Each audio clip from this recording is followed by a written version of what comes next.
nous allons venir faire nos offrandes. Le nom de Jésus est le nom élevé au-dessus de tout. Est le nom élevé au-dessus de toute maladie. Quelle que soit la situation qui prévaut dans ta vie, invoque le nom de Jésus et il te répondra.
Acclamation à Jésus. Acclamation à Jésus.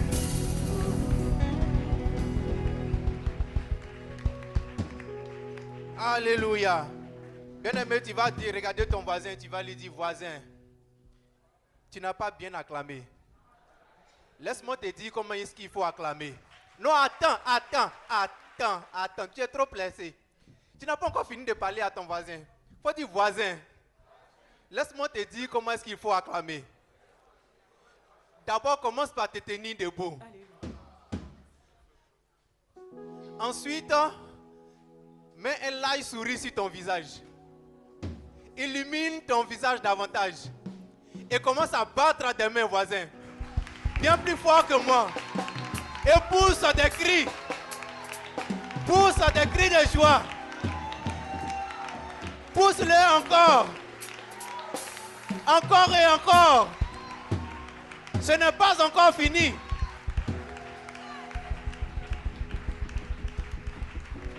Alléluia. Amen. Est-ce que nous pouvons nous rasseoir dans la présence de Dieu? Je voudrais réitérer mes salutations à tous ceux qui nous ont pris en cours et vous souhaiter la bienvenue ici à l'église Vase d'Honneur, centre de la foi de Trècheville. Nous passons un moment formidable depuis 8 heures dans la présence du Seigneur et nous continuons et nous continuerons encore davantage. Pour l'heure, nous voulons dérouler le chapitre des annonces et je vais demander à la régie de bien vouloir nous faire passer les différentes annonces du mois. Voici les annonces de l'église Vase d'Honneur, centre de la foi.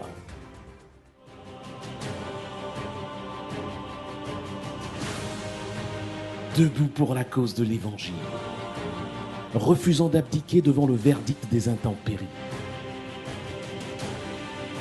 Leur bravoure, leur courage, leur audace, décidés à faire reculer les ténèbres et faire venir Jésus-Christ. Ils prennent possession de la commune de Trècheville. Ils ont pour nom les 12 tribus. Leur mission, répandre le message de salut par Jésus-Christ. Leur objectif, piller l'enfer en vue de peupler le royaume de Dieu. Invasion 3.1 Abidjan Sud, l'heure a sonné. Pour votre information, formation, éducation, édification, suivez-nous sur www.vasdonneur.net. C'est tous les jours une connexion avec l'Esprit Saint. Un appel va retentir. Le marché qu'on refusait de te donner, eux-mêmes vont t'appeler pour venir te donner le marché. Pour rencontrer le pasteur Charles-Arthur Kwasi, allez sur www.vasdonneur.net pour prendre rendez-vous. www.vasdonneur.net, le centre de la foi au quotidien. Tous les derniers mardis du mois à partir de 18h30, réunion des responsables des départements de l'église Vase d'Honneur, centre de la foi. Nous avons 3 cultes les dimanches. Le premier culte de 8h à 10h, le second culte de 10h30 à 12h30 et le troisième culte, qui est un culte bilingue, de 14h à 16h. Venez réveiller le champion qui sommeille en vous en prenant part au mercredi des vainqueurs, tous les mercredis de 18h30 à 20h30. Entamons notre semaine avec une onction de grâce au travers des prières matinales. C'est tous les mardis de 6h à 7h. Merci d'avoir été attentifs. Excellent culte à vous. Alléluia. À la suite donc de cet élément filmé, j'aimerais juste ajouter quelques informations. Et la première, je voudrais vous dire qu'un champion nous est né et un conquérant nous a été donné par le canal du couple Langui. C'était le mardi 9 et Madame Langui s'est accouchée d'un merveilleux garçon. Est-ce que nous pouvons acclamer le Seigneur pour la venue de ce bébé?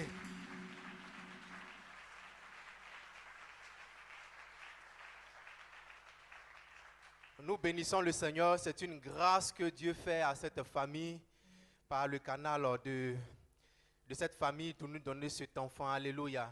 Et le couple répond au numéro suivant, le 01 89 41 31. Je reprends, le 01 89 41 31. Nous pouvons donc les appeler pour les féliciter et leur témoigner toute notre joie pour la venue de ce bébé. Et l'école du potier, qui est une formation à l'endroit de toutes les nouvelles personnes qui désirent intégrer l'église. Cette école-là donc ouvre ses portes pour une nouvelle session le samedi 13 août. Et il est également demandé à tous ceux qui ont fini la session suivante de bien vouloir prendre attache avec le responsable l'AP de mine pour information les concernant. Et pour terminer donc le chapitre des annonces, il y a le département de la jeunesse de l'église Vase d'Honneur, Centre de la foi de Trècheville, qu'on appelle I7, qui organise un Gaba Party appelé Chop 7. Ils ont été inspirés, je ne sais pas d'où ce nom-là vient, mais vraiment nous bénissons le Seigneur pour le président. Donc Chop 7, c'est un Gaba Party qui se déroulera demain même, lundi, à partir de 10h, et c'est ici à l'église, ça sera au parking. Toutes les dispositions seront prises pour que ce moment-là se déroule dans la convivialité. C'est un moment de communion fraternelle. Alléluia. Nous serons là. Nous viendrons manger le gaba. Ce qui m'a marqué dans le gaba, dans le gabadrome, c'est la petite serviette qu'on prend pour essuyer les mains. Mais demain, il n'y aura pas de petites serviettes. Ce sera des serviettes jetables, bien tranquilles. Alléluia. Parce que la I7 sait faire les choses du royaume. Quelqu'un dit avec moi Amen. Nous voulons bénir le Seigneur pour ces instants et nous replonger dans un moment d'adoration, nous replonger dans la présence de Dieu. Notre Père, le pasteur Charles Kwasi, pouvait dire que ce qui te remplit te conduit. C'est une parole assez forte et c'est une vérité que nous captons. Ce qui te remplit te conduit. Et ce matin, nous voulons nous laisser remplir par le Saint-Esprit afin que le Saint-Esprit nous conduise. Parce qu'une chose est sûre, lorsque le Saint-Esprit te conduit, ta destination est sûre, ta destination est certaine. Et tu arrives à toucher les profondeurs de Dieu par sa présence. C'est pour cela, bien-aimé, ce matin, ne laisse pas passer ces instants. Ne laisse pas la distraction te conduire. Ne laisse pas les problèmes te conduire. Ne laisse pas tes difficultés te conduire. Mais laisse plutôt le Saint-Esprit t'inonder et te remplir. De visiter ce matin afin de te permettre de toucher les profondeurs de Dieu, afin de te permettre de toucher le royaume, afin de te permettre de toucher le trône du Seigneur. Oh, ce matin, laisse-toi maintenant plonger dans les profondeurs, dans les méandres de la présence de Dieu. Et Saint-Esprit de Dieu, nous voulons t'inviter ce matin. Saint-Esprit de Dieu, nous voulons te dire que nous sommes à toi. Saint-Esprit de Dieu, nous voulons nous laisser conduire par ta présence. Saint-Esprit de Dieu, nous voulons inviter ta présence.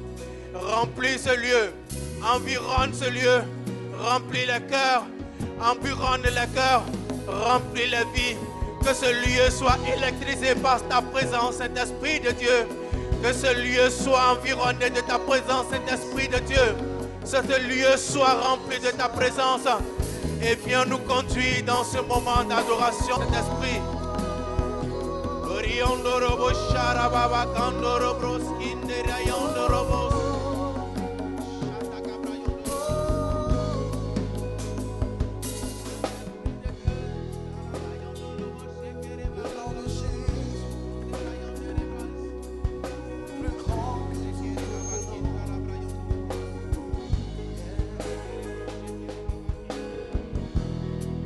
Le nom de Jésus, plus grand que le cancer. Oh, oh, oh. Le nom de Jésus, au-dessus d'autres noms. Le roi des rois, aucun Dieu n'est comme toi.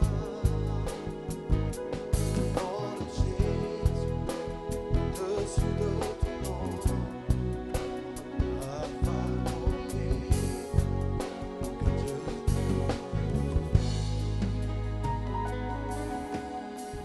Je veux t'inviter, bien aimé, ce matin à chanter ce refrain avec moi et à prononcer le nom de Jésus comme le nom qui est élevé au-dessus de tout nom. Amen. La Bible déclare que tout genou fléchira lorsqu'on entendra parler du nom de Jésus. Et tout homme confessera que Jésus est Seigneur et Sauveur. Bien-aimé, ce matin, je voudrais t'inviter à chanter le nom de Jésus, à proclamer le nom de Jésus, à invoquer le nom de Jésus dans ta vie. Car ce nom est élevé au-dessus de tout nom. Ce nom est au-dessus de toutes sortes de maladies. Ce nom est au-dessus de toutes sortes de problèmes. Ce nom est au-dessus de toutes sortes de circonstances, de situations par lesquelles tu passes présentement, bien-aimé. Il te suffit tout simplement d'invoquer le nom de Jésus, d'appeler le nom de Jésus. Tu verras ces choses en partie, ces choses décampées de ta vie. Ce chant est tout simplement facile. Tu vas le chanter avec moi ce matin. Oh.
roi des rois.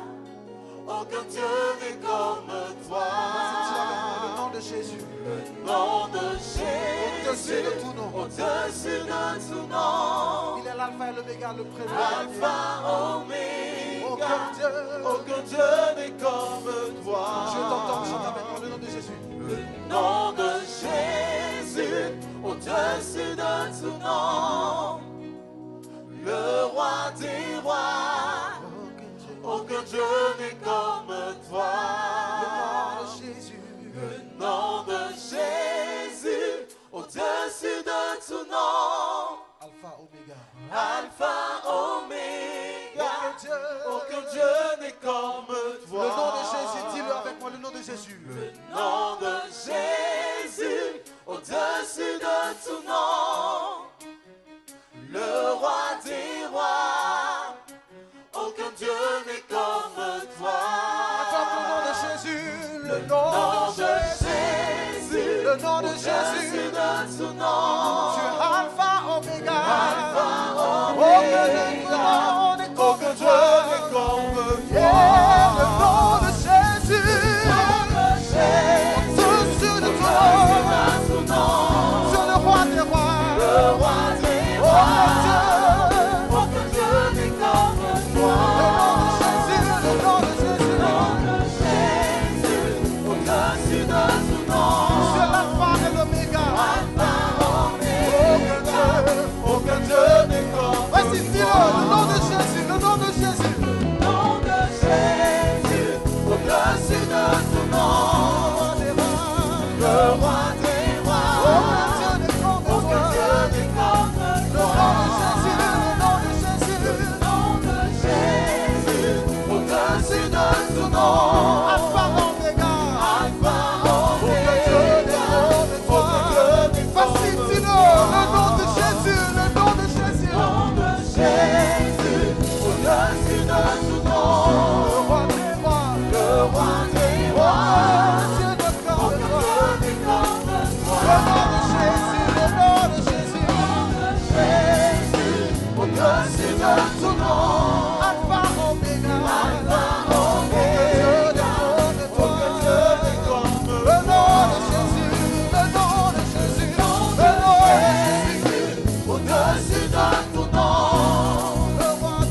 Dessus de son nom, C'est le premier dernier, la Alpha, Oméga, aucun Dieu n'est comme toi. Est-ce que tu peux saluer le nom de Jésus ce matin, bien-aimé? Est-ce que tu peux saluer le nom de Jésus? Le nom de Jésus qui est élevé au-dessus de tout nom. Jésus le roi des rois. Jésus le ressuscité. Jésus le Seigneur. Jésus le prince de paix. Jésus la solution. Jésus mon roi. Jésus mon réconfort. Jésus mon rocher. Jésus ma forteresse. Jésus, Jésus. Est-ce que tu parles de Jésus? Jésus. Jésus.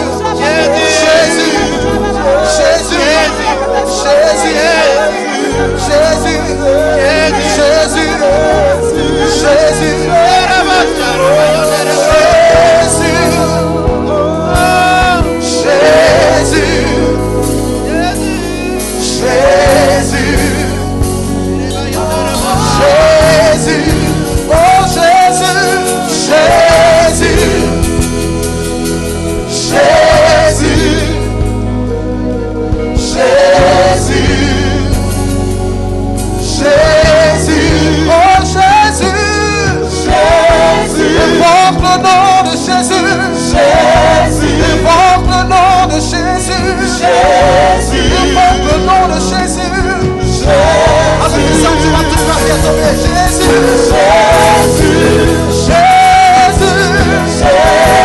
Jésus.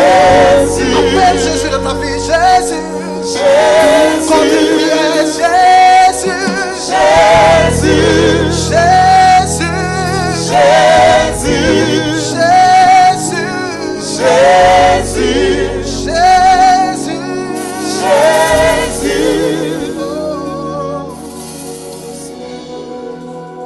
Bien-aimé, j'aimerais que tu te souviennes. J'aimerais que tu remontes à ton souvenir. Toutes les fois où tu as commis des fautes, toutes les fois où tu as commis des péchés, ou toutes les fois où tu as commis des iniquités, toutes les fois où tu as commis des choses pour lesquelles toi-même tu avais du mal à te pardonner. Toutes les fois où tu as commis des choses pour lesquelles tu t'es dit, cette fois-ci, c'en est fini pour moi. Je ne mérite certainement pas le pardon de Dieu. Mais la Bible dit qu'il n'a pas hésité un seul instant à t'accorder son pardon. De sa position élevée là où il était, la Bible dit que les anges l'adoraient. La création entière l'adorait. Il n'avait pas besoin de venir sur la terre. Il n'avait pas besoin de quitter cette position de gloire. Mais la Bible dit qu'il l'a fait pour toi. Ésaïe pouvait dire qu'il a été maltraité. Il n'avait rien qui pouvait attirer le regard. Il a vécu la souffrance. Il a vécu la pire humiliation. Il a été condamné à la mort. Et de quoi donc était-il coupable? Il était simplement coupable de l'amour qu'il te portait. Il était simplement coupable de l'amour qu'il te portait. Pour toi, Jésus a accepté de quitter sa position de gloire et de donner sa vie. Rien que pour toi. Oh bien-aimé, ce nom de Jésus, ce nom de Jésus mérite d'être honoré. Ce nom de Jésus mérite d'avoir toute la gloire. Jésus, Jésus, reçois toute notre gloire. Reçois notre adoration ce matin. Hallelujah. Reçois notre estime, Jésus.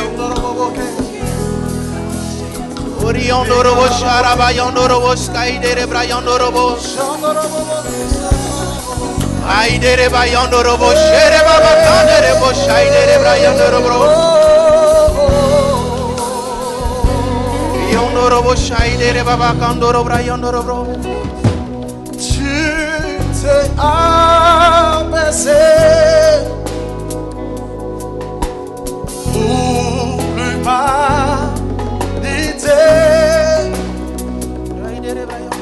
Tu fus humilié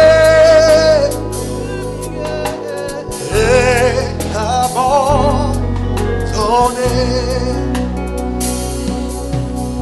Ta mort est ma vie. Tu payas le prix. Sans crainte aujourd'hui, mon âme s'écrie. Tu t'es abaissé pour l'humanité. Tu fus humilié et abandonné. Ta mort est ma vie. Tu payas le prix. Sans crainte aujourd'hui, mon âme s'écrie.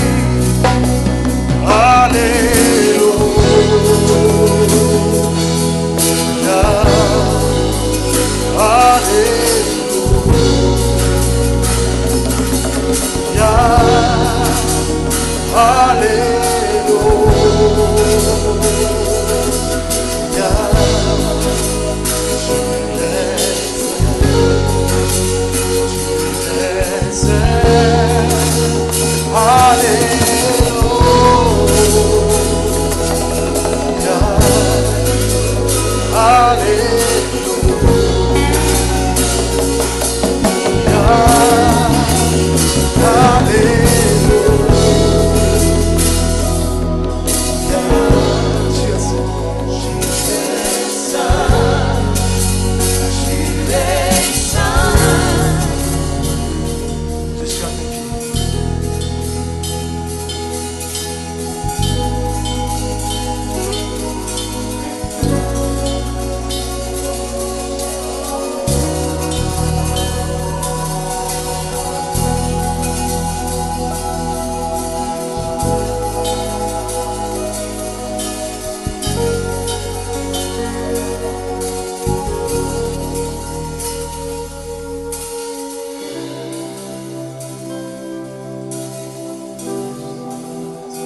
Admirable Père de gloire, nous voulons tout remettre en ta main ce matin. Extraordinaire et sublime Saint-Esprit, il s'agit de toi. Il s'agit de toi seul. Il s'agit de te révéler. Il s'agit de parler de toi et non pas d'un homme. Il s'agit d'établir tes principes, tes valeurs, ta connaissance révélée dans la vie de ce peuple. Il ne s'agit pas de parler de choses intéressantes. Il s'agit de la transformation de vie, non d'une amélioration, non des retouches, mais une transformation complète. Donne gloire à ton nom, Esprit de Dieu. Donne gloire à ton nom, Saint-Esprit. Et que ce moment soit un moment inoubliable. Dans le nom de Jésus. Quelqu'un dit Amen.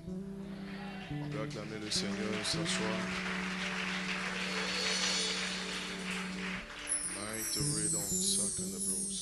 Est-ce que tu peux saluer ton voisin, prendre connaissance avec ton voisin ce matin?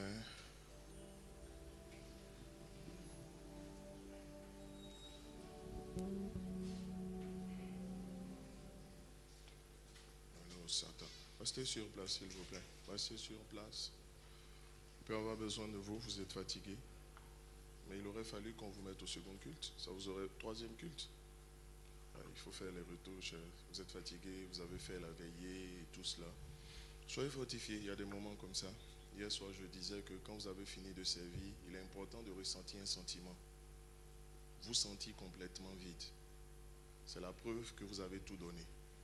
Quand vous avez toujours quelque chose inside the tank, ça veut dire que there's something left.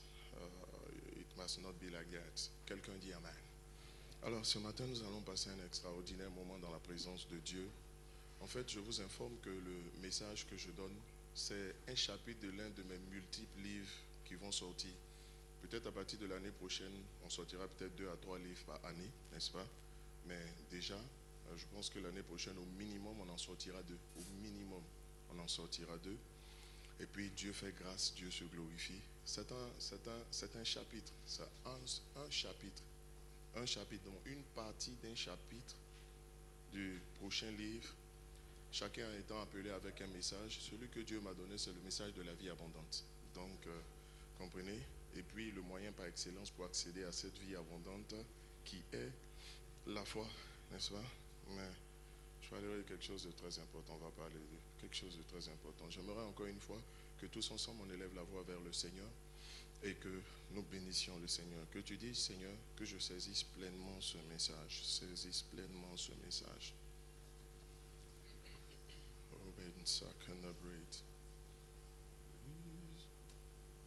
Plus de toi, Seigneur, plus de toi,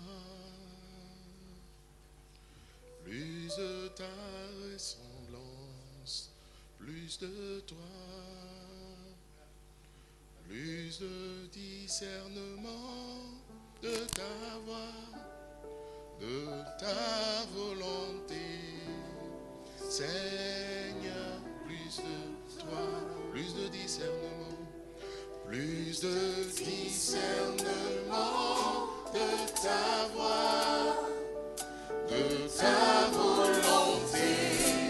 Seigneur, plus de toi, plus de discernement, plus de discernement de ta voix, moins de tâtonnement, plus de discernement, plus de connexion, connecté à ton esprit, saisissant ta pensée, plus de discernement, plus de discernement de ta voix, de ta volonté.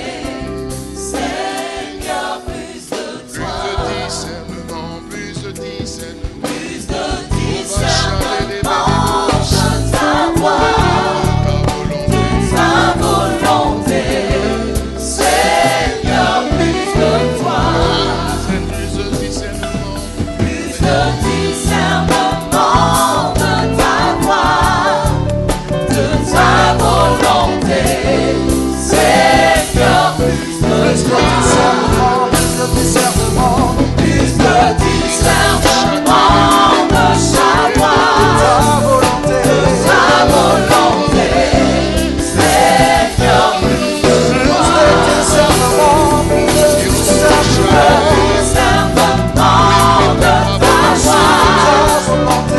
ta volonté. Seigneur, plus de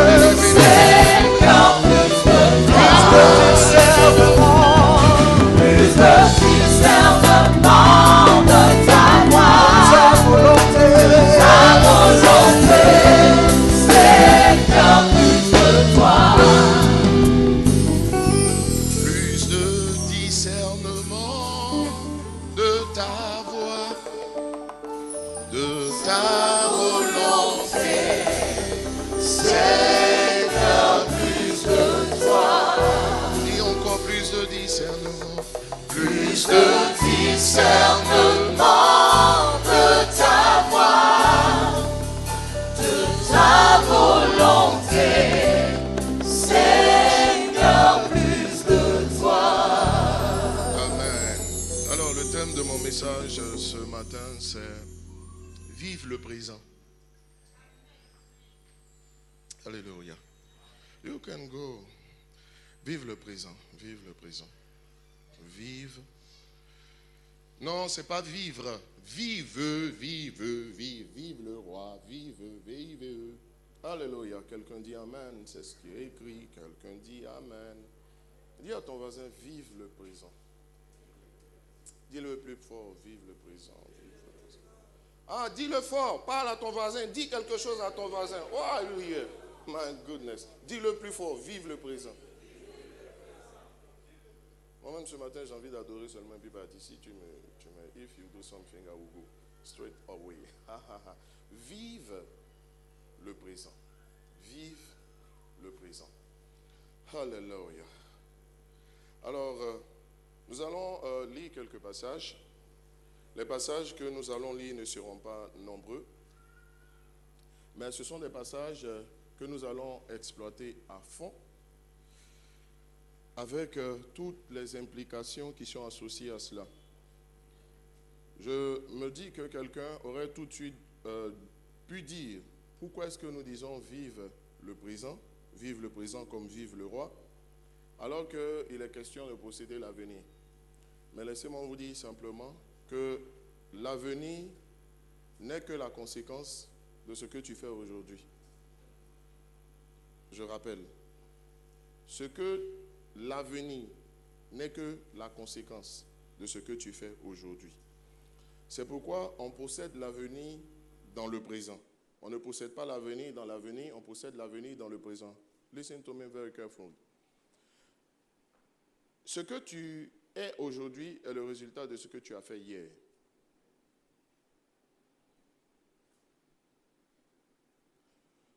Lorsque quelqu'un parle et qu'il marque une pause, quand il sait s'exprimer, ça veut dire qu'il est en train de marteler quelque chose à ton esprit. Je te dis, que tu le veuilles ou pas, que ce que tu es aujourd'hui est le résultat de ce que tu as fait hier. C'est le résultat de tes décisions d'hier. Il n'y a pas de hasard. Dieu a arrêté des lois et tout fonctionne sur la base de ces lois.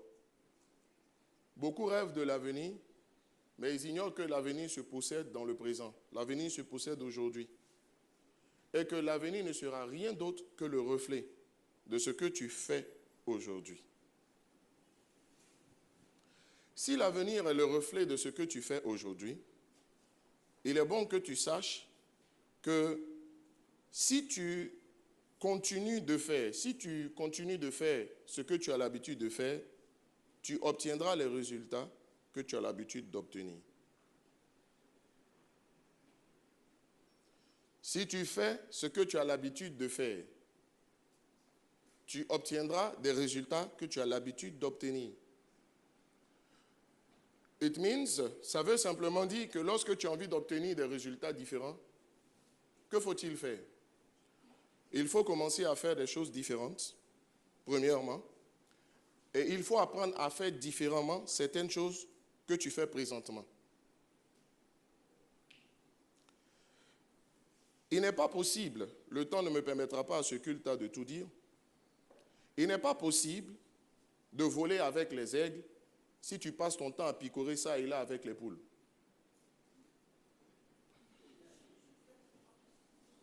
Et laissez-moi encore vous dire que notre Dieu n'est pas un Dieu bon marché. Il est le Dieu du plus cassé. Pourquoi? Parce que la Bible dit qu'il s'appelle El Shaddai. El Shaddai signifie le Dieu très haut, mais ça signifie aussi le Dieu more than sufficient. Ça veut dire le Dieu qui est plus que suffisant à lui. Je rappelle, notre Dieu n'est pas un Dieu bon marché, mais c'est le Dieu du plus cassé. Je m'en vais encore te dire, c'est tout un ensemble d'assertions. Ce sont mes citations. Quand tu les cites, ajoute mon nom, s'il te plaît. Voilà, ça commence à m'énerver. Quelqu'un dit Amen. La démarche intellectuelle veut que quand tu cites quelqu'un, tu mettes son nom. Quand tu transformes aussi, il faut dire que ça a été transformé d'ici. This is wonderful. Bon, sinon, je ne prêcherai plus les messages, c'est un message à venir. Quelqu'un dit Amen. Ah, ok. Je disais que ce que tu fais aujourd'hui est le résultat simplement de ce que tu crois. Est-ce que tu en es conscient? Parce que ce qu'on fait est toujours le résultat de ce qu'on croit. La raison pour laquelle tu continues de faire les mêmes choses que tu as l'habitude de faire, c'est parce que ce que tu crois n'a pas changé.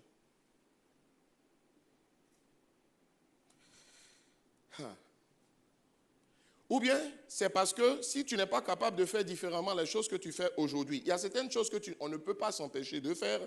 Par exemple, dans un culte, on ne peut pas décider de supprimer, j'ai envie de dire, l'adoration ou la louange. Non. Il y a des choses que l'on ne peut pas supprimer parce que c'est le reflet, c'est le reflet de la vie. Il y a des choses que vous ne pouvez pas changer. Mais votre incapacité ou notre incapacité, l'incapacité d'une personne à faire différemment ce qu'elle fait aujourd'hui est simplement le reflet, est simplement la conséquence du fait que sa foi n'a pas varié.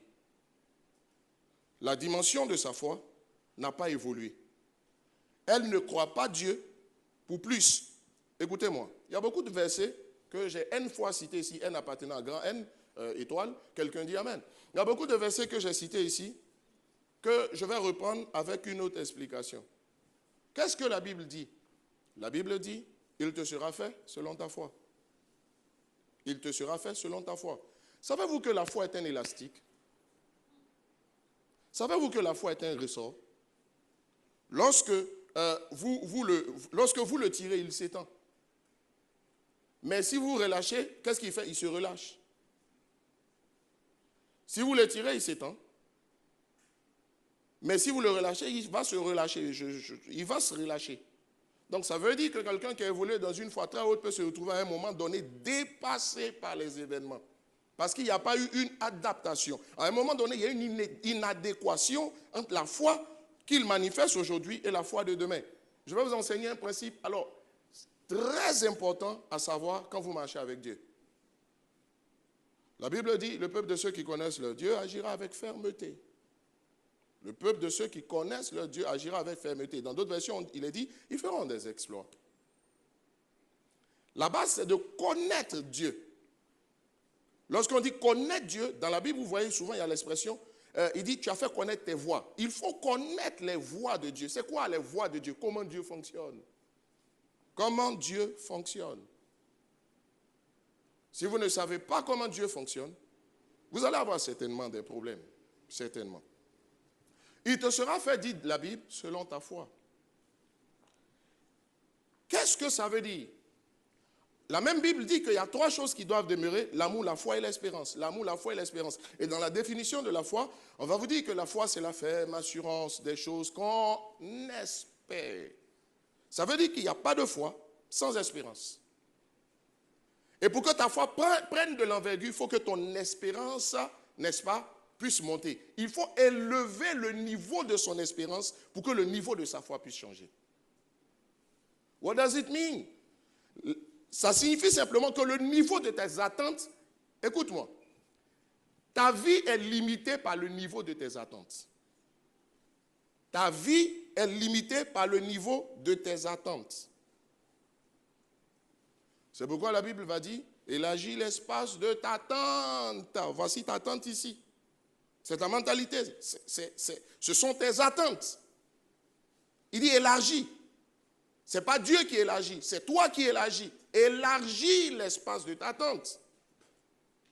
Je vous donne tout un ensemble de conclusions, parce que le temps ne me permettra pas de développer. La Bible dit, tu marches avec des sages, tu deviendras sage. Ok. Revenons même si il te sera fait selon ta foi. Ça veut dire que ce que tu n'as pas encore eu aujourd'hui, c'est ce que ta foi ne t'a pas encore donné.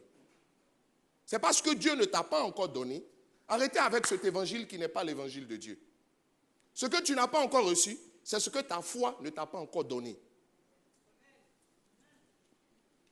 Dieu n'a rien à voir avec ce que tu ne possèdes pas encore. Tout est-il accompli? Yes. Tout est accompli. Donc ce que tu n'as pas encore eu, c'est ce que ta foi ne t'a pas encore donné. Je vais le dire autrement au second culte. C'est une conclusion que je te donne. Le secret donc se trouve dans ce que tu fais. Et je disais que ce que tu fais est le résultat de ce que tu crois. Est-ce que tu sais qu'il y a même mieux? Ce que tu crois est le résultat de ce que tu penses. Ce n'est pas la même chose. Ce que tu crois est le résultat de ce que tu penses. Ça veut dire quoi? Si tu n'as pas encore changé ce que tu fais, c'est parce que tu n'as pas encore, ce que tu penses n'a pas encore varié. Je parlais avec quelqu'un hier Et je vis que la personne passe tout son temps à se plaindre. C'est une personne de foi. C'est quelqu'un qui comprend la foi. Mais il passe beaucoup de temps à se plaindre, à se plaindre, à se plaindre, à se plaindre, à se plaindre. Et je lui disais, j'étais avec la personne, je dis, mais depuis que je suis avec toi, ça fait 1 heure de temps, il n'y a que des plaintes. Je lui ai dit, tu as un souci. Ce n'est pas les autres, mais tu dois avoir un souci. Il m'a dit, how? Pourquoi? Comment? Je lui ai dit, tu vois, il y a un souci. Je sais que tu comprends la foi. Donc, tu n'es pas en train de te plaindre à la manière des enfants d'Israël. Mais ton souci, ce que tu penses, il y a un problème avec ce que tu penses. Tu te crois, tu penses que les autres ne sont pas intelligents. Tu penses que les autres ne sont pas au niveau. Et tu crois, de mots différents, tu crois que tu as un certain niveau. Donc ça fait que tout ce que les autres font, tu te retrouves à critiquer ce qu'ils font, parce que pour toi, pensant qu'ils n'ont pas le niveau et que toi tu as un certain niveau, pour toi, they can't match, ils ne peuvent pas matcher toi ton niveau. Donc tout ce que tu vas dire, ce ne sera que des plaintes. Le problème ne se trouve pas dans leur niveau. Le problème se trouve dans ce que tu penses et donc ce que tu crois. Donc si tu veux changer ton attitude vis-à-vis de ces personnes, il ne faut pas aller chercher ailleurs. Tu veux prier? Alors prie. Mais je vais te dire quelque chose. Il faudra que tu commences par changer ce que tu penses des autres et ce que tu crois de toi. Penser des autres, mais croire de toi. Penser des autres, mais croire de toi. Je n'ai pas dit croire des autres et penser de toi. Penser des autres et croire de toi. Le problème donc se trouve dans ce que tu penses. Et si le problème se trouve dans ce que tu penses, ça veut dire que, à l'origine, le vrai problème, c'est ton système de pensée. C'est ton système de pensée. Est-ce que tu sais que quelqu'un peut être nul? Mais si tu penses que les autres ont le droit à l'erreur, tu vas supporter les personnes. Mais dès l'instant où tu penses que les autres, tu penses, je n'ai pas dit tu crois. Lorsque ce que tu penses passe par ce que tu crois, quand on pense, c'est beaucoup plus fort. Après, ce que tu crois, on rentre dans ce dont tu es convaincu. Je ne vais pas rentrer dans des définitions éternelles et sempiternelles ce matin. Quelqu'un dit amen. Ok. Si tu penses, si tu changes ce que tu penses, tout de suite, ce que tu crois va évoluer. Et ce que tu crois va déterminer ce que tu vas faire. Maintenant, qu'est-ce que tu crois qui doit changer? Qu'est-ce que tu penses qui doit changer? Quel est le système de pensée? Quel est le schéma de pensée qui doit changer? Philippiens chapitre 3, versets 13 à 14. Je me suis rendu compte simplement qu'il y a 7 consciences qu'un homme doit avoir. Quand on dit 7 consciences, ce n'est pas 1, 2, 3, 4, 7 consciences. Non, non, non, non. Ce n'est pas la conscience, l'inconscient, le subconscient, non. La conscience, c'est le fait to be aware of. C'est le fait d'être, comment je peux dire ça? C'est le fait d'être conscient de quelque chose. C'est ça la conscience. C'est le fait d'avoir présent à l'esprit une réalité. C'est ça la conscience. Je vous répète, et la définition est absolument juste. C'est le fait d'avoir présent à l'esprit. Il y a des choses qu'on doit avoir présent à l'esprit si l'on veut pouvoir avancer. Et si l'on veut pouvoir saisir la vie abondante. En réalité, le thème de mon livre, c'est « Tu peux vivre la vie abondante dès aujourd'hui ». C'est ça. C'est le thème du livre. Dès aujourd'hui. Et je vais vous expliquer que ce n'est pas la foi. La foi est présente. La foi est présente. Et Dieu dit, il s'appelle « Je suis ».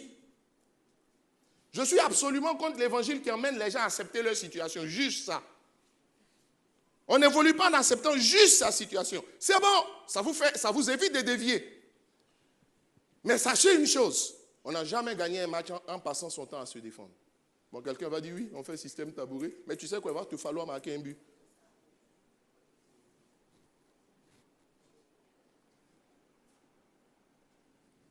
Il y a une forme de théologie. Bien sûr qu'il faut être patient. Mais est-ce que vous savez qu'Israël a pris 40 ans pour réaliser son rêve, arriver à Canaan, atteindre ses objectifs? On va dire ça comme ça. Alors qu'il aurait fallu juste 11 jours. Je vous pose la question, est-ce Dieu qui a voulu que ça se passe en 40 ans? Absolutely no. Absolument non. Ce n'est pas Dieu. Il aurait fallu 11 jours pour quitter l'Égypte, pour allier Israël. 11 jours. 11 days. Ils ont fait 40 ans. Donc il y a l'art de faire plus longtemps ce qui est court. Mais au nom d'une certaine théologie. Oh, je suis en train de rentrer un peu dans cette autre objection. Mais je reviens. Quelqu'un dit Amen. Je vous ai expliqué ici que le paralytique de Bethesda, Dieu n'a jamais voulu qu'il fasse 38 ans avec son mal. Dieu n'a jamais voulu qu'Abraham fasse 25 ans après que Dieu se soit révélé à lui, avant d'avoir Isaac. Non. Quel intérêt Dieu avait-il à ce que ça se passe 25 ans plus tard? Et puis il va dire, Dieu me forme. Oh. Ok. Tu vois, c'est pas mal, hein? Ça semble très spirituel. Mais tu vas accepter beaucoup de choses dont certaines ne viennent pas de Dieu. Parenthèse. Est-ce que vous savez que je ne me pose jamais la question de savoir si c'est le temps de Dieu? Tu sais quoi? Je dis, je fais. Si ce n'est pas le temps de Dieu, alors je saurai. Mais je n'attends pas que ce soit le temps de Dieu avant de faire. Si c'est monté en moi, I will do it. Tu sais quoi? Je n'ai pas peur d'échouer. Et puis quelqu'un a dit un jour, tu vois, j'ai l'honnêteté intellectuelle, il dit qu'il faut oser les imperfections. Si tu as fait que ça n'a pas été parfait, la prochaine fois, ce sera mieux. Au moins, tu as essayé. Les Chinois disent, un voyage de 1000 km commence par le premier pas. Mais au nom d'une certaine théologie, on dit, bon, j'attends le temps de Dieu. Hey! Ok, wait. Tu sais quoi? Tu peux attendre plus longtemps que le temps que Dieu a fixé. Ça ne veut pas dire que Israël pouvait rallier la terre promise en un jour. C'était 11 jours. Ce n'était pas un jour, c'était 11 jours. Mais ils ont pris 40 ans. Donc il y a beaucoup parmi nous qui sont en train de souffrir de longues souffrances pour lesquelles Dieu n'a aucun... How can I say? Dieu n'a aucun rapport. Dieu n'a aucune responsabilité dans la situation. Mais au nom de la parole de Dieu, ils disent, ils attendent le temps. Quelqu'un dit, il s'agit de moi. Je sais que vous vous posez des questions. Et pose-toi la question. Cette conscience, sinon 9, mais cette conscience, je garderai 2, même quand je sortirai le livre, je garderai 2 encore. Quelqu'un m'a dit, ne dis jamais tout en une fois.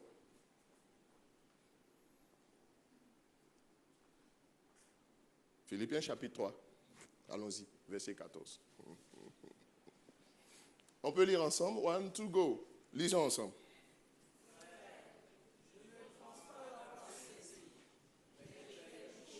Lisons ensemble à haute voix. Non, attendez. Lisons ensemble à haute voix, comme des gens qui cherchent quelque chose. Parle. Il faut parler comme si tu parlais à ta bien-aimée. Parle, lis. C'est au Seigneur que tu parles. Parle bien, normalement. 1, 2, go.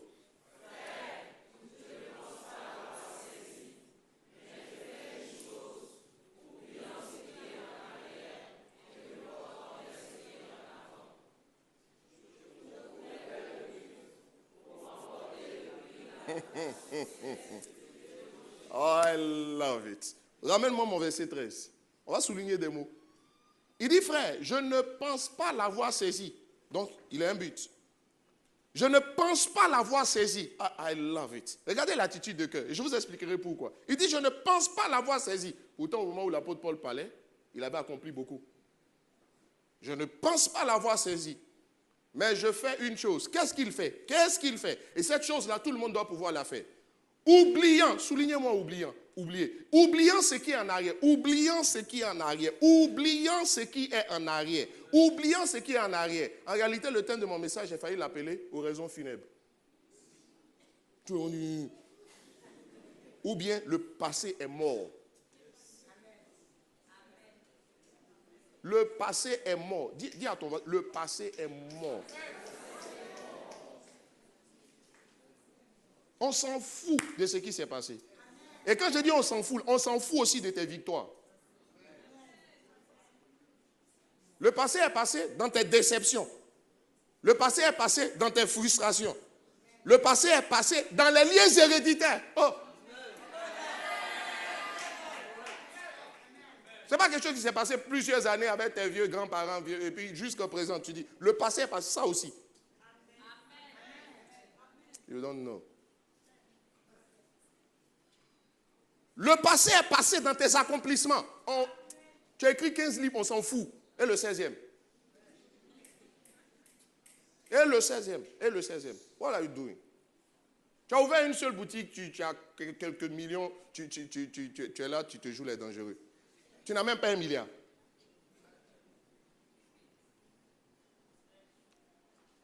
Il dit, j'ai 35 millions seulement. 35 millions, tu veux faire quoi? Quelqu'un dit, yeah.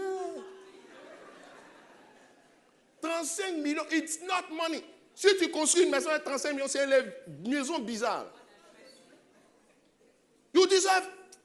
Oh my goodness. Avec 35 millions, on peut construire quelle église? Quelle bonne église? 35 millions. On ne va même pas finir les fondations.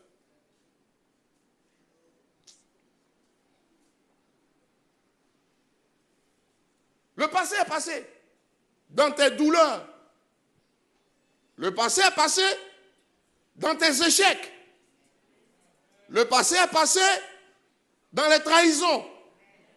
Le passé est passé dans tes accomplissements. Il dit une chose, oublie.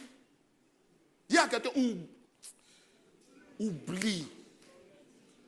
Ce matin, vous n'êtes pas, vous ne me plaisez pas. Hein. Dis bien, oublie. Vous me plaisez, mais vous ne percutez pas. Dis à quelqu'un, oublie. Oublie. Dis-lui ça. Oublie.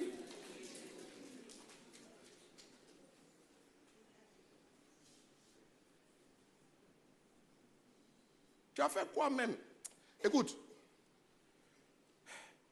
Lorsque tu es en train de boire et que l'autre que tu prends, ça sort d'une citerne, il ne faut pas regarder ce qui est rentré dans ton ventre. Il faut regarder ce qui reste dans la citerne.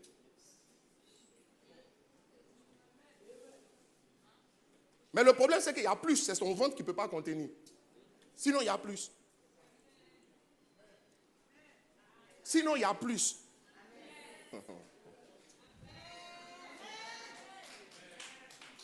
Oubliant ce qui est en arrière. J'ai ajouté ce qui est en arrière. Oubliant ce qui est en arrière. Parce qu'il faut oublier le présent. Oubliant ce qui est en arrière. You bring back my verse. Oubliant ce qui est en arrière, je cours vers le but. Je cours vers le but. J'oublie, mais je cours. J'oublie, mais je cours. Ça veut dire que je ne peux pas courir si je n'oublie pas. Ça veut dire que le passé est un poids.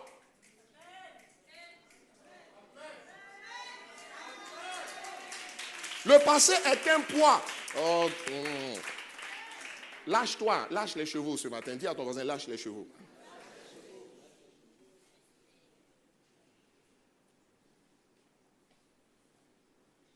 Lorsque tu cours et que tu dois courir avec un certain poids sur le dos comme un militaire, ça ralentit ta progression. Ça veut dire quoi? Il y a beaucoup qui sont en train de prendre 5 ans pour faire des choses qu'ils auraient pu faire en 5 mois. Mais parce qu'ils sont alourdis par quelque chose, ce n'est pas le diable, le passé. Le passé. Ça s'appelle le passé de ce qu'ils ont déjà réalisé. Ils sont rentrés dans une zone de confort. Le passé par rapport à des forteresses. C'est quoi les forteresses? Les forteresses, ce sont des systèmes de pensée qui vous maintiennent dans l'échec.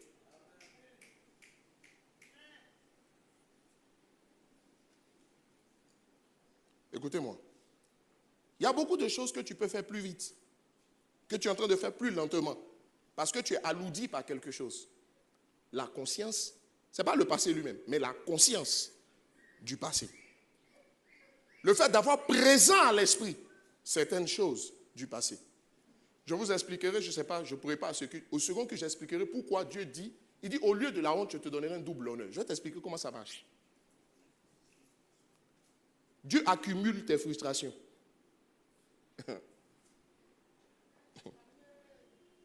C'est une déclaration naturellement qui va s'accomplir quand tu vas poser un certain type d'acte. Tant que tu ne poses pas un certain type d'acte, il n'y a pas de résultat. Toute la parole de Dieu est comme ça.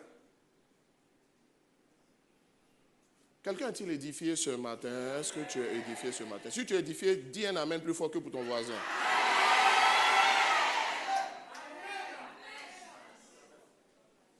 Le Saint-Esprit m'a dit, lorsque j'étais à Montréal, il dit, ne te gêne plus.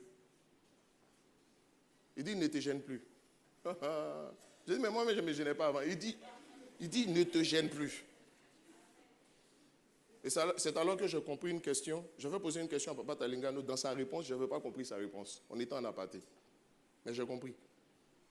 Il dit, ne te gêne plus. Il ne faut pas avoir peur de porter ce que Dieu t'a donné. Et puis, ne fais pas attention même aux gens qui sont à côté. Ça, tu vois, quand Internet est né, quand nous, on était déjà convertis dans les années, on dit c'est le diable. Aujourd'hui, qu'est-ce qui permet de véhiculer le message de l'évangile plus que l'Internet? Même plus que la télé. Dans quelques années, est-ce que vous savez qu'en Europe, l'Internet est plus suivi que la télé? Bientôt, ça va être la même chose ici. Mais pourtant, c'était du diable, dans la pensée des gens. Ça veut dire qu'en toute bonne foi, les gens peuvent être en train de combattre quelque chose qui est de Dieu. Et le problème, c'est que quand on n'est pas d'accord avec toi, quand tout le monde n'est pas trop d'accord avec toi, ce que tu fais, ça peut te ramollir. Il dit, ne te gêne pas. Quelqu'un dit Amen. Il y a des livres que je vais écrire. On va se demander, je ne vais même plus écrire bientôt pour les chrétiens. Mais tout ce qu'il y a dedans, ce sera la Bible. Ah, c'est ainsi l'écriture qu'on ne voit pas ici. I love it. Je bénis Dieu. Quelqu'un dit Amen. Es-tu là ce matin? Oh, je veux progresser. Ne t'en fais pas, je veux progresser. Que signifie donc ce verset de Philippiens chapitre 3, verset 13 à 14? Verset 13 à 14, n'est-ce pas? Premièrement, il n'y a rien qui puisse t'empêcher autant de saisir ce qui est devant toi ou de rentrer dans ce que Dieu a prévu pour toi aujourd'hui que ce que tu as vécu hier.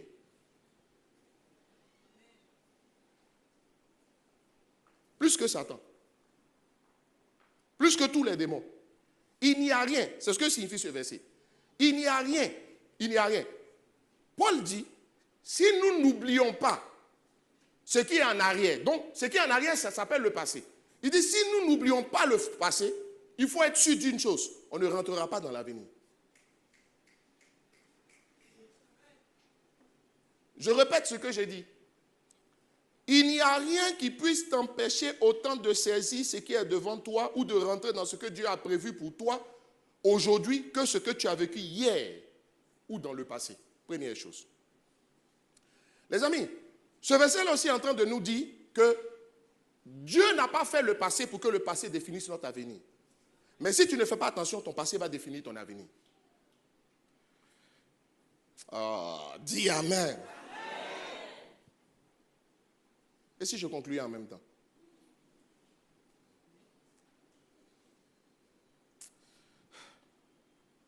Quand vous voyez quelqu'un qui est en train de faire beaucoup d'erreurs, ne parlez pas vite. Oui, mais l'erreur, là, ce sont des erreurs. On ne va pas appeler des erreurs, ouais, ce sont des erreurs, ok. Mais je vais vous expliquer tout à l'heure. N'avez-vous pas remarqué que la pêche miraculeuse s'est faite après la pêche malheureuse? On n'a pas compris.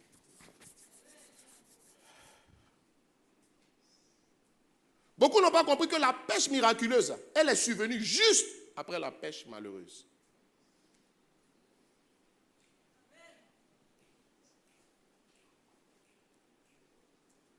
Celui que tu es en train de classer aujourd'hui, c'est lui qui va te conduire demain. Non, non, il ne dit pas bien, mais il dit pas. Vous ne connaissez pas, Dieu ne classe jamais, jamais. Même Judas, Dieu ne l'avait pas classé. C'est lui qui s'est tué. Et je vais vous expliquer que la plupart du temps, beaucoup au lieu de prendre l'onction de Pierre, prennent l'onction de Judas. Pierre a trahi Jésus. Pierre, d'une certaine façon, a renié Jésus. L'un des meilleurs disciples, les plus proches de Jésus. Mais une chose m'a marqué, Jésus va lui dire, Jésus ne change pas d'avis au sujet de Pierre. Il dit, quand tu seras revenu à moi, il dit, c'est la seule condition. Pourquoi? Parce que personne ne s'éloigne sans revenir. Oh my goodness. Quand vous voyez quelqu'un s'éloigner, il va revenir. Dans un problème de couple que j'ai eu à résoudre, c'est là que le Seigneur m'a dit, il dit, quelqu'un s'éloigne-t-il sans revenir? Je n'ai pas dit qu'il faut t'éloigner pour revenir. Mais à un moment donné, je vous avoue, j'ai posé trop d'actes pour ramener... Oh non, c'est bon. La Bible, quelqu'un s'éloigne-t-il sans revenir? Il dit, allez dire aux disciples et à Pierre. Regardez, quand Jésus devait choisir quelqu'un pour conduire les autres, il n'a pas choisi ceux qui n'ont pas trahi. C'est bizarre. Je n'ai pas dit qu'il faut trahir d'abord avant qu'ils ne te choisissent. Je veux dire, même le fait que Pierre régnait Jésus. Régnait, on n'allait pas le tuer. Il n'était pas le seul des 12.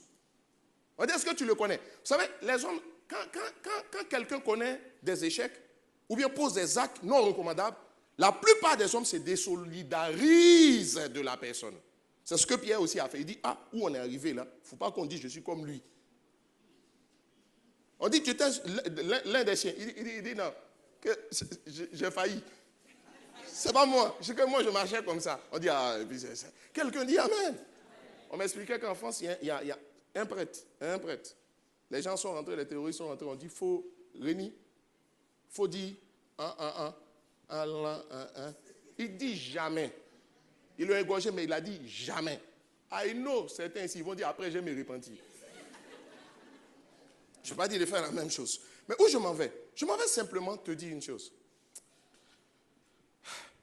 Il y eut un soir, il y eut un matin. Ah, il n'y a pas eu un matin avant d'avoir un soir. Mais il y eut un soir et il y eut un matin. Ça veut dire quoi? La nuit d'abord, le jour ensuite. La plupart du temps, souvent, l'heure d'abord. Et la rédemption ensuite. La rédemption, Dieu ne change jamais, mais jamais, absolument jamais ses plans en ce qui concerne un homme. Quoi qu'il ait fait. Et on dit, donc, ce que je fais un peu, et puis après je reviens. Hey! Là, dans ça, la mort peut te surprendre. Il n'est pas juste question de posséder un héritage, mais il est aussi question d'aller au ciel. Et c'est ça qui est le plus important. Donc, tu ne sais pas quand ça va te surprendre. Mais quand tu as ton héritage, tourne seulement. Tu vas revenir un jour. Quand tu vas revenir, Dieu va dire, écoutez-moi, quand tu regardes un film, si je regarde un film que j'ai pu, enfin, dans mon lecteur DVD et que j'ai pu pause, est-ce que tu sais que je peux quitter, venir au culte, je fais le culte, je prêche, j'enseigne, je prie pour les gens. Quand je m'en vais à la maison, aucun esprit ne peut venir. Vous n'avez pas remarqué que quand je retourne, là où j'ai arrêté le film, c'est là que le film reprend. Oh my goodness. C'est comme la destinée de chacun de nous. Fais tout. Ça dit quand tu t'es éloigné du Seigneur, tu vas dans les voies, Dieu a pu pause. Certains pensent que Dieu a pu stop. Non, stop, ça ramène au début. Pause, ça fait reprendre l'histoire là où elle s'est arrêtée.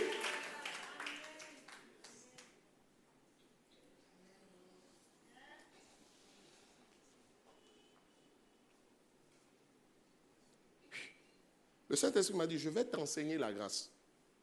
Mais il faut prendre du coffre d'abord. Parce que les gens vont te tomber là-dessus. Quand il a dit ça, j'ai dit, il dit non, tu n'es pas encore bien. Dans ce même livre, je vais expliquer quel est le chemin de la vraie sanctification. Mais ce n'est absolument pas la menace que les gens font. Non. Depuis quand les gens disent, si tu prêches, tu vas aller en enfer. Ton église va se vider d'abord. Parce que Jésus même n'a jamais pris les gens pour dire, tu vas aller en enfer si tu as vu Jésus parler comme ça. Toi, tu peux vouloir la sanctification des gens plus que Jésus lui-même. Il y a un souci dans ton enseignement. L'enseignement est juste, mais l'esprit n'est pas bon. Parenthèse. Je peux continuer? Le fils prodigue, il a réclamé son héritage du vivant de son père. Ah. Ça ne se fait pas. Ça veut dire que s'il pouvait l'être, tuer son papa. En Afrique, même quand tu viens, puis tu parles de certaines choses, tu veux maman ou bien? Les peuples de là-bas sont exactement comme nous en Afrique. Il vient, réclame son héritage, il s'en va, il vit comme un porc. Il dépense tout, et puis un matin, il revient. Hey, je connais beaucoup. Dans sa tête, je peux vous assurer, le fils prodigue, qui allait vivre comme un porc, il connaissait mieux Dieu que l'aîné qui n'est jamais allé dans le péché. Je ne suis pas en train de parler du péché. Ça veut dire quoi? Beaucoup auraient dit, là où je suis arrivé, c'est déjà gâté. Mais dis à quelqu'un, ce n'est jamais gâté. Mais pourquoi c'est gâté? C'est gâté dans sa tête à cause du passé, les actes qu'il a posés. Est-ce que tu sais que hier, par rapport à aujourd'hui, c'est le passé?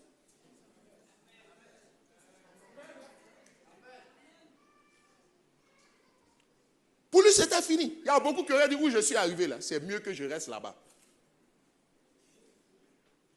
Un homme s'éloigne-t-il sans revenir? Mais ce qui m'a plu, ce qui m'a étonné, quand il revient, son père tue le veau. Pardonne au petit, puis laisse le veau. Est-ce que pour lui pardonner, il a besoin de tuer le veau? Question. Est-ce que pour lui pardonner, il a besoin de tuer le veau? Et puis il ne prend pas le veau chétif. Il prend le veau gras, dodu, bedonnant, ventripotent. Jouissant d'un embonpoint remarquable. Je vous pose la question. Quelque chose ne va pas. Je suis persuadé que quand il vivait avec son père n'a jamais tué le veau gras. Ok? Son père, est-ce que tu sais que c'est Dieu? Est-ce que tu sais que le fils prodigue, c'est toutes les nations, excepté Israël? Est-ce que tu sais que l'aîné, là, c'est Israël? Ils n'ont pas compris. Beaucoup n'ont pas compris, mais ce n'est pas grave. Ce n'est pas grave. Je ne suis pas venu parler de ça.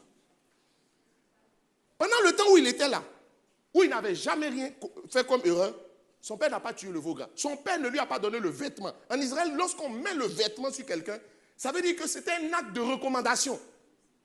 Et puis c'était un déclenchement des destinées. Regardez Joseph. Un acte de recommandation et un déclenchement de destinée. La bague, l'anneau que son père lui a donné, c'est le symbole de l'autorité. Tu donnes de l'autorité à un bandit comme ça? Un petit qui veut ta mort?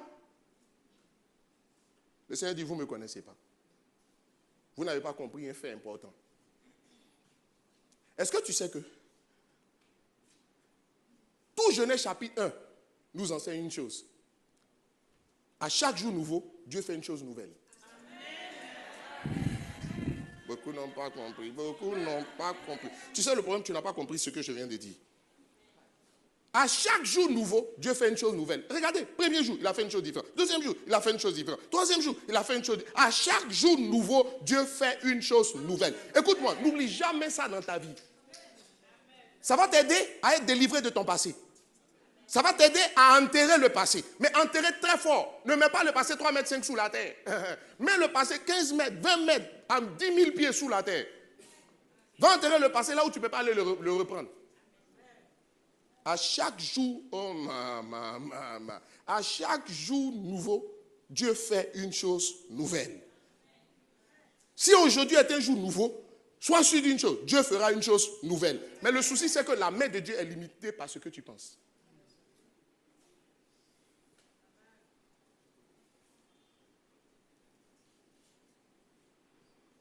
La main de Dieu est limitée par les barrières que nous avons posées. Dans nos barrières, si quelqu'un déconne, on le punit, on le classe. Il a perdu sa chance. Non, Dieu est le Dieu de la seconde chance. Jonas pêche, il prend un autre chemin, il se répand, il revient. La destinée de Dieu s'accomplit. Écoute-moi, pendant qu'il était dans le ventre du poisson, beaucoup auraient prié et voulu qu'il meure. Là, il ne peut pas mourir comme ça. Parce qu'il y a un souci, Dieu l'a suscité pour quelque chose. Et il n'a pas suscité quelqu'un d'autre pour la même chose.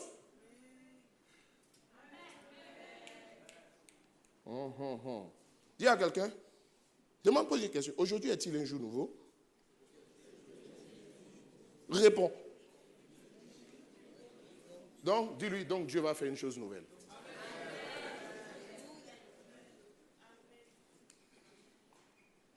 Pourquoi certains ne peuvent pas se départir de leur expérience du passé?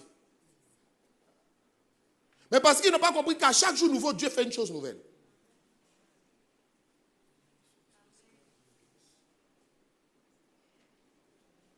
J'arrive, tu vois, je t'ai donné le résumé de tout ce que je devais dire. Parce que si je vais lire les versets, ça va. Oh my goodness. Je peux te donner un autre verset qui va t'aider à comprendre qu'il faut laisser le passé derrière toi. Je n'ai pas fini avec le fils prodigue. Il revient, le père lui donne le veau dodu, et puis il mange. Le grand frère vient et dit non, il y a un souci ici. Pardonne au petit, ne lui donne pas le veau. Et puis en plus, le père ne s'arrête pas là, il lui donne de nouvelles chaussures. Tu sais c'est quoi les chaussures? Dans la parole de Dieu, tout le bleu que fleura la plante de tes pieds. Et il dit, ils sont beaux, les pieds de ceux qui annoncent l'évangile. Ça veut dire quoi? C'est un signe de vie abondante certaine. Ça veut dire, je t'établis dans ton héritage. Une chose est certaine, tu ne rateras pas ton héritage. Tu rentreras dans ta destinée. Les chaussures, c'est le symbole de sa destinée. What does it mean? Ça veut dire que ce qu'il n'a jamais eu avant son erreur, il a eu après son erreur. Est-ce que tu sais que la plupart du temps, la bénédiction de ta vie vient après l'erreur de ta vie? Tu n'as pas compris. Si tu avais compris, tu allais acclamer plus fort. Il y a d'autres qui sont assis religieusement, ils sont là. Abat les religieux. Il y a vraiment abat les religieux.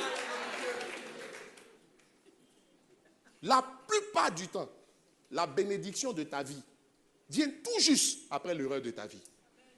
Quelqu'un va dire donc c'est l'erreur de ma vie qui déclenche la bénédiction de ma vie? Pas forcément. Regarde, c'est comme quelqu'un qui accepte le Seigneur en prison. Et puis il dit, je bénis Dieu de ce que je sois allé en prison. Hé, tu ne peux pas bénir Dieu. Comment tu peux bénir Dieu? Dieu ne met pas les gens en prison. Hé, dans l'objection, je vais t'enseigner que Dieu n'est jamais responsable du mal. Ce n'est pas sa nature. Arrêtez pour dire, oh, I don't like it. I don't like what I'm saying. Tu sais quoi? Quand tu t'es dit, on t'a prêché, tu n'as pas accepté. C'est quand tu es rentré en prison, tu as pensé à changer. Parce que tu étais coincé. Ça ne veut pas dire que tant que tu ne rentrais pas en prison, tu n'allais pas accepter. C'est parce que dehors, là, je ne sais pas qu'est-ce qui s'est passé, tu voulais pas. Il y a quelque chose qui t'empêchait de saisir. Donc la prison n'a rien à voir avec ta conversion. C'est ton état intérieur.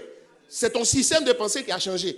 C'est pourquoi là, ce que tu ne pouvais pas avoir dehors, tu l'as eu à l'intérieur. Ah, quelqu'un dit Amen.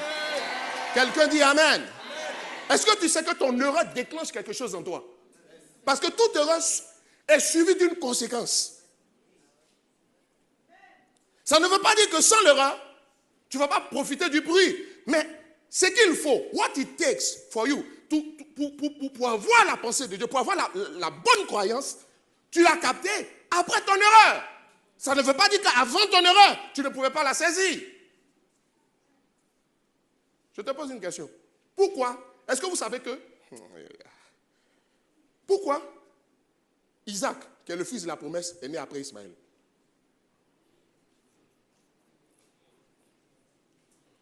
Pose la question à ton voisin et dis-lui, le pasteur dit de répondre. Tu me regardes. Pose la question à ton voisin. Pose-lui. Je veux voir chacun poser la question à son voisin.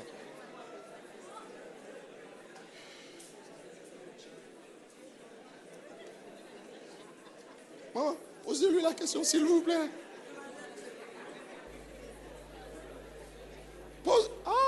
Pose-lui la question. Pose.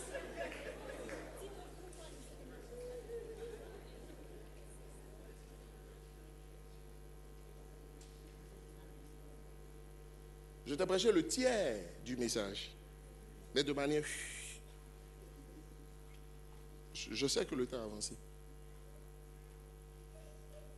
Pourquoi Dieu fait en sorte que Ismaël naisse avant Isaac? Et je vais vous expliquer pourquoi Ismaël même... Attendez, c'est vrai, on va dire la tradition en Israël, autorisait à une femme de prendre sa servante pour la donner à son maître, mais je sais que tradition ou pas, le cœur de la femme est le cœur de la femme. Même moi-même, ma voiture, je n'aime pas partager. Voiture. Habit, je n'aime pas partager. Même si tu es mon jumeau. Femme. Et ça, c'est le cœur d'un homme qui parle. Elle-même femme, elle a pensé comment? Pour prendre son mari. Regardez, après la naissance d'Ismaël, vous n'avez pas vu que sur la mandragore, c'est écrit dans la Bible, je n'ai rien inventé. Quelqu'un m'a dit, c'est une nouvelle révélation. Non. Read your Bible. I love it. Je vous aime tellement. Oh, je suis content d'être avec vous. Bientôt, je te prêcherai le mystère de la mandragore. Ça veut dire que Sarah avait jaloux. Il n'y a pas une seule femme qui n'est pas jalouse quand il s'agit de son mari. Et Dieu vous bénisse pour ça. Si tu es non jalouse, viens, je vais te délivrer. Sur ton mari, quoi. Mais qu'est-ce qui s'est passé dans sa tête? Je crois simplement une chose. Je n'ai pas dit je pense. Donc la pensée évolue vers la croyance. Quand la pensée évolue, elle devient la croyance. Quand la croyance évolue, elle devient la conviction. Ok. Je crois une chose. Elle se sentait responsable du fait que Abraham n'avait pas d'enfant. Pourquoi? Parce que quand l'ange a parlé, elle a ri. À un moment donné, quand elle s'est assise, elle dit, on dirait que c'est parce que j'ai ri là, que l'ange est fâché. Enfin, Dieu est fâché. Dans cette affaire-là, je n'ai pas envie d'aller au ciel, et puis Dieu va me demander le pourquoi de ça. Souvent, on veut tellement réparer les erreurs qu'on a commises qu'on crée une autre.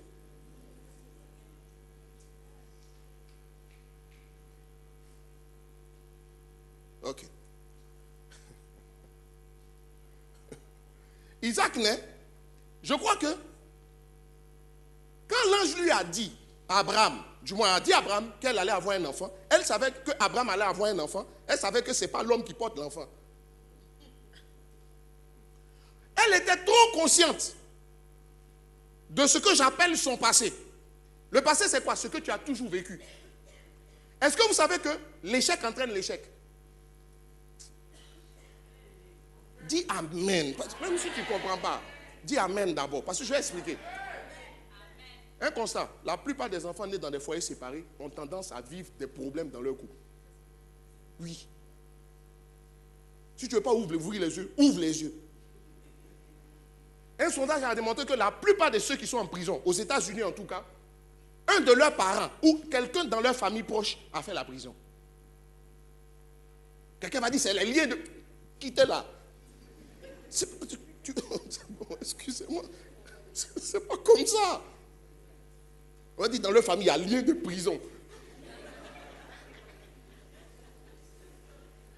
Au second, je vais t'expliquer comment. Est-ce que tu sais?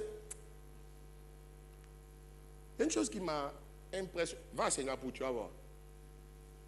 Les gens, quand ils jeûnent de... Je n'ai pas dit de ne pas jeûner. Ils jeûnent de 9h à 13h, 14h.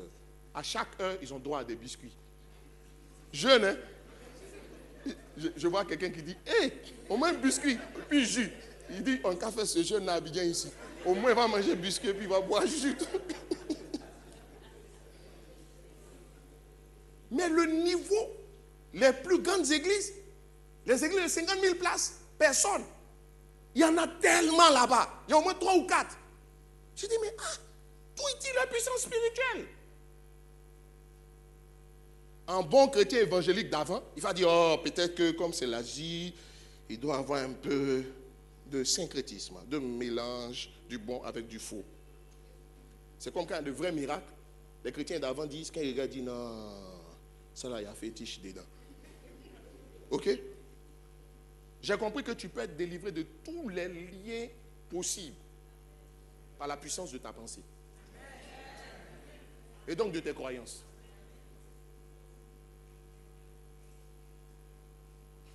Oh, j'ai la clé, par la grâce de Dieu. Mais je ne te donne pas ça, ce sera dans le livre.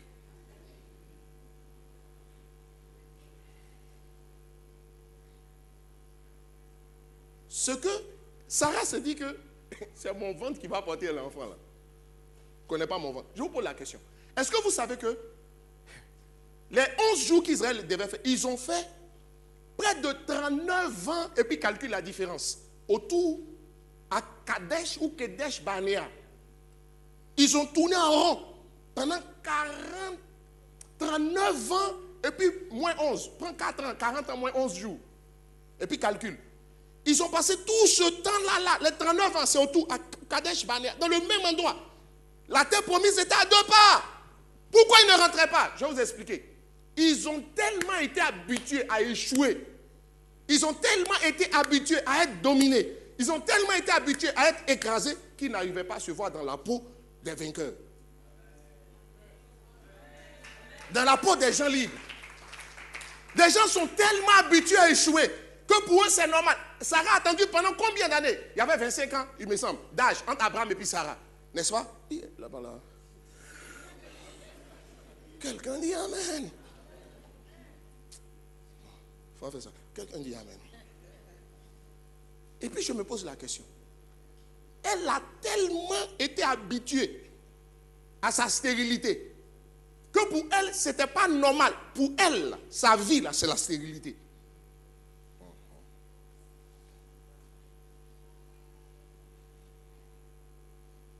y a d'autres qui sont tellement habitués à la galère depuis qu'ils sont petits.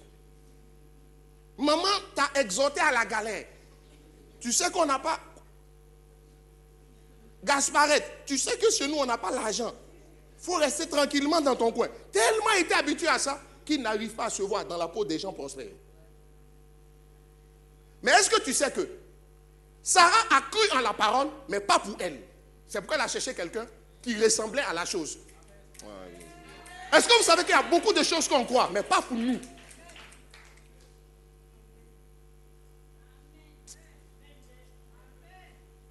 Souvent, on n'a pas de problème pour croire quand il s'agit des autres. Si par exemple, quelqu'un arrive ici et dit, dans le nom de Jésus, pasteur Charles Arthur Kwasi, je vois de grandes choses sur ta vie. J'ai vu que tu as voyagé, tu es parti partout dans le monde. Quelqu'un va dire, mais il voyage déjà. Donc cette parole-là, c'est vrai. Tu vois? Tu vas croire ça. Maintenant, toi.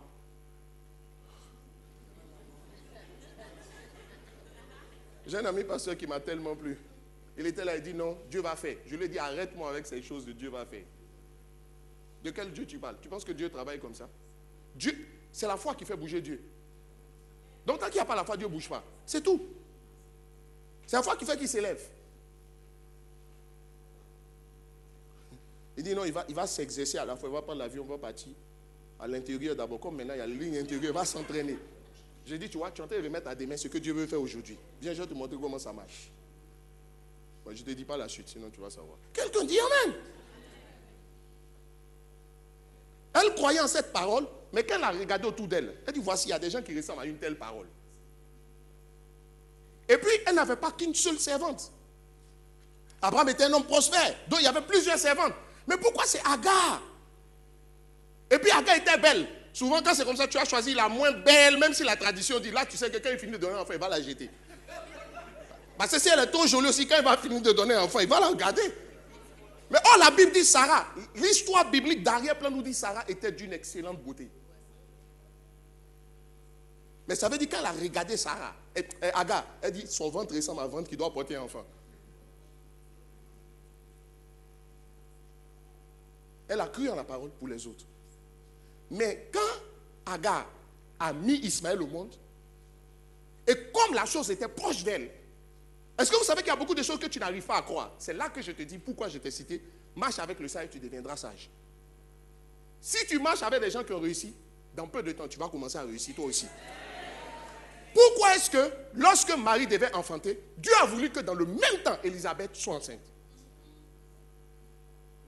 Oh, ils ne comprennent pas. Tu vois tout ce que je dis. Pourquoi est-ce que Dieu a voulu que dans le même temps, 6 mois d'intervalle, à proximité de Marie, dans sa propre famille, parmi ses cousines, c'était sa gazagne. La gazagne. Je n'ai pas dit lasagne. Permettez-moi l'expression. Un gaza, une gazagne. Un gaza, c'est un frère. On dit ça, c'est mon mano. Ou bien on dit c'est mon gaza.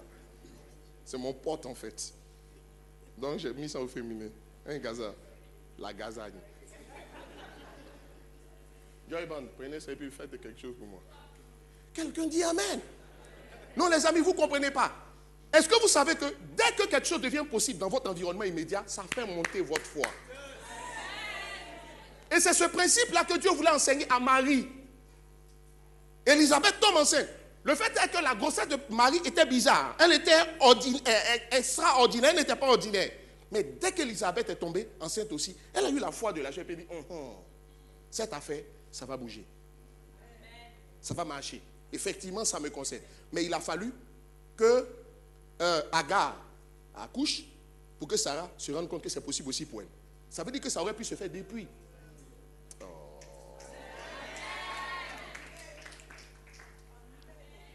Tu veux écrire beaucoup de livres? Cherche les gens qui ont beaucoup écrit. Marche un peu avec eux. Tu vas voir. Tu sais pourquoi? Parce qu'ils vont te dire des choses, ils vont te parler, ils vont te raconter leur expérience d'écrivain. Ça va faire monter quelque chose en toi. Ta façon de penser va se reconditionner. Au Canada, il y a quelqu'un qui m'a... Ça dit, moi-même je suis déjà réveillé par la grâce de Dieu, mais il m'a réveillé. Quand j'ai vu, j'ai dit, je dors. Il m'a dit, non, pasteur, pourquoi tu te fatigues? Tu peux écrire des livres de 50, 60 pages, tout ça. Moi, dans ma tête, je veux écrire des choses bien volumineuses. Il dit, non. Il dit non. Et il a commencé à me parler. Il m'a dit, tu sais, Mon livre que tu vois, il est en version Kindle maintenant. Bientôt, tu vas voir où ça sort. Il me dit non. Même bientôt, je vais partir au Canada, je vais faire des entretiens sur les télés. Il dit non, ici c'est possible. Je vais aller aux États-Unis, je fais aussi. Le meilleur distributeur de livres, ce sera là-bas.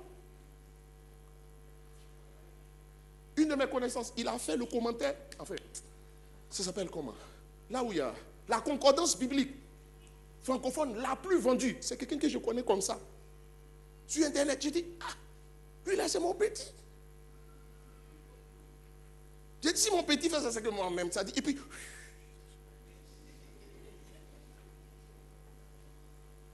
ça me galvanise.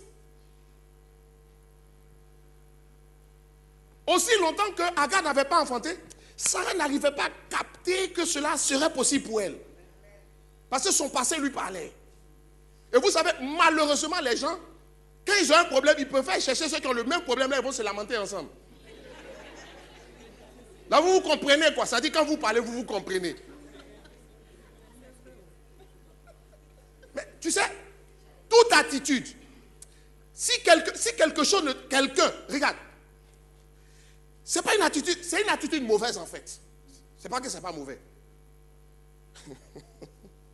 Qui a challengé la maman de Samuel? C'est Pénina. Moi, je suis convaincu qu'au départ, Pénina marchait aussi seulement avec les femmes aussi qui n'arrivaient pas à enfanter pour dire, là, elles ont formé leur club. Tu sais, bon, la vie est dure, on va faire comment? On va accepter. Un jour, Dieu va faire. Ça, c'est pas la foi, hein? Un jour, Dieu va faire. Dieu va se souvenir de nous. Nous tous, on est célibataires. Tu sais, bon, les femmes mariées, déléguées, elles ne sont pas bien. Va marcher avec elles, elles ne sont pas bien. Ils vont te piquer. Ça va. Il faut quelque chose pour te challenger. Regarde, il y a des moments où tu es là dans ta famille, il y a la galère. Ça, c'est votre vie, c'est votre quotidien. Il y a eu tellement de galères. Tu rentres quelque part, tu vois des gens prospères, les gens ils ont un langage, les gens ont des manières. Tu dis, Regardez, ne passez pas le témoin de la galère à vos progénitures. Vous savez comment vous leur passez ça? En maintenant des façons de penser qui les fatiguent après.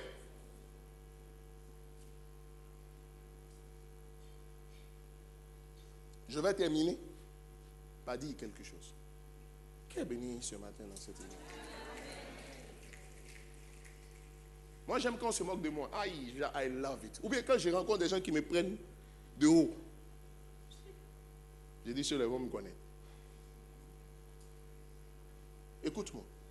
Écoute-moi. Quand tu penses que c'est fini, c'est là que ça commence. Amen.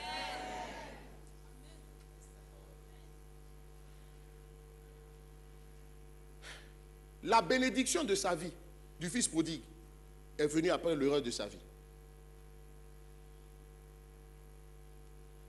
Isaac est venu après Ismaël. Ismaël, c'est l'erreur de la vie d'Abraham. Isaac, c'est la bénédiction de la vie d'Abraham.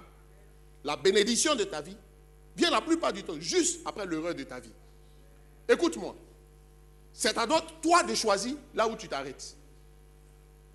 Est-ce que vous savez que nous tous on croit? Et puis pourquoi on n'a pas besoin de se former? Attendez, quand tu prends l'avion d'Abu Dhabi jusqu'à Abidjan, je vais te poser une question. Tu as déjà demandé au pilote de te montrer ses diplômes? Tu dis, on ne sait jamais, il ne faut pas que je meure ici. Toi, tu es vraiment un pilote. Et que tu es vraiment un pilote, tu as volé combien de temps? Tu as combien de miles de vol? Et puis on te dit, non, ce gars-là, il a 15 000 miles de vol. Supposons que tu es malade et qu'on doit aller te soigner et que le chirurgien qui doit t'opérer, dès que tu arrives, ils sont en train de causer. Et puis juste pendant qu'il cause, il est en train de causer, on vient dire, ah, docteur, le patient que tu as opéré, il vient de mourir.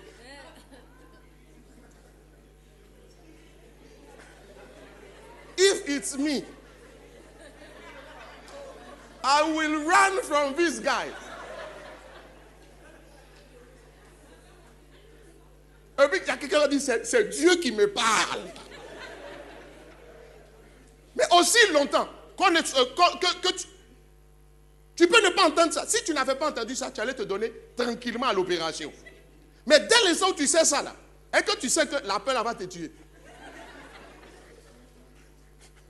J'ai regardé un film, ça dit, les gens ont menti.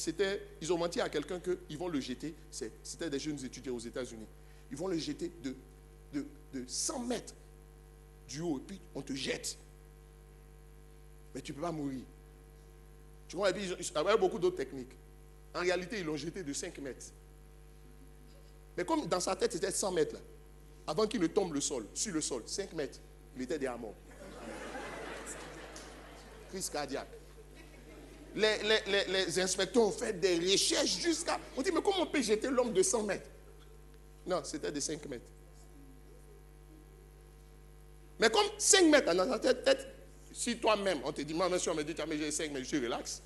Quand même, j'ai fait un peu de judo. Quelqu'un dit Amen. Ça dit d'une manière ou d'une autre, quand même, tu peux faire une fausse roulade. C'est que si tu peux t'en sortir. 5 mètres. Mais on lui dit, c'est 100 mètres. Personne ne l'a tapé. Personne n'a tiré sur lui. On l'a jeté de 5 mètres. Mais avant d'atteindre même le sol, je te parle de 5 mètres. On dit, il est mort même. Je suis en train de te dire quoi? Tout se passe ici. Tout se passe ici. Tu peux croire Dieu pour plus. Tu peux accepter de croire l'impossible. En fait, on décide de ce qu'on va croire. C'est tout.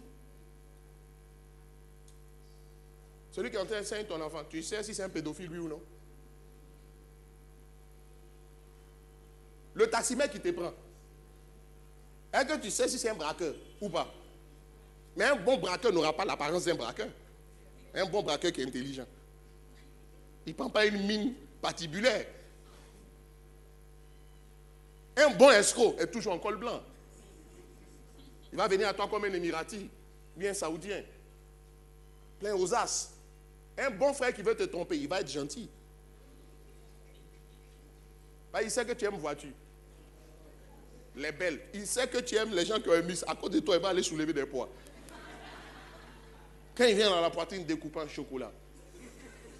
Il sait que tu aimes les gens qui gracillent un peu. Yellow. Et puis il sait que tu aimes les regards. Que ce soit yellow, ça va, comment tu vois? Et puis quand il parle, il y a une façon de se déhancher comme ça. C'est ça qui te tue. Pourtant, c'est un escroc. Mais le frère qui vient, qui lui, il est relax, il vient et dit, bonjour ma soeur, comment tu vas? Tu dis, oh, regarde comme il parle. On choisit. Quand Dieu me formait, Dieu m'a dit, il dit, tu choisis de croire ce que tu veux. Mais et puis, qu'est-ce que tu perds à croire ce qui va te faire avancer? Je ne sais pas. Quelqu'un dit, si je crois et puis ça ne marche pas, au moins, tu aurais essayé. Bon, qu'est-ce que tu as gagné depuis que tu ne crois pas? Dis à quelqu'un, Dieu ne t'a pas encore classé. Dis encore, il n'y a rien dans ton passé qui soit suffisamment fort pour t'empêcher d'atteindre ce que Dieu veut faire avec toi. Il dit, il te reste simplement à couper avec ce passé. Dis-lui, il te reste à couper simplement avec ce passé. Pour que tout ce que Dieu a promis dans ta vie puisse se manifester. Je m'arrête là ce matin. Que Dieu vous bénisse.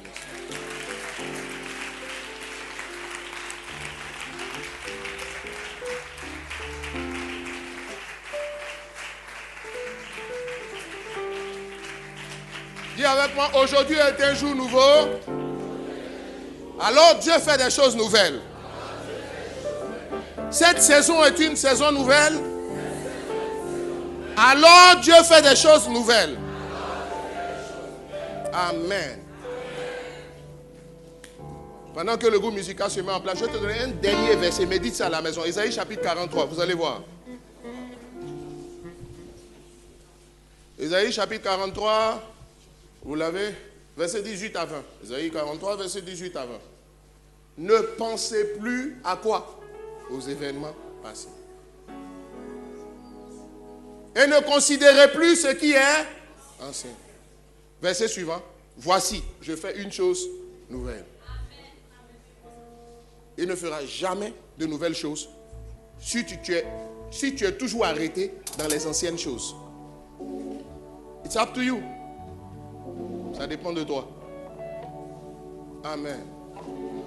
Quelqu'un va dire, c'est comme ça on parle et puis dans ma famille, personne ne s'est marié. Tu sais quoi? Mais peut-être que tu es la première personne qui va se marier. Non, c'est pas peut-être. Tu dis, personne ne s'est marié. Alors je serai la première personne à me marier dans cette famille. C'est quoi les choses anciennes, les choses passées? Aucun mariage. Est-ce que tu as le même âge que ta soeur? Tu es une génération nouvelle. Tu es une créature différente. C'est un jour nouveau, c'est une saison nouvelle. Dieu fait des choses nouvelles. Amen. On va se lever. On va avancer. On va apporter au Seigneur. N'est-ce pas?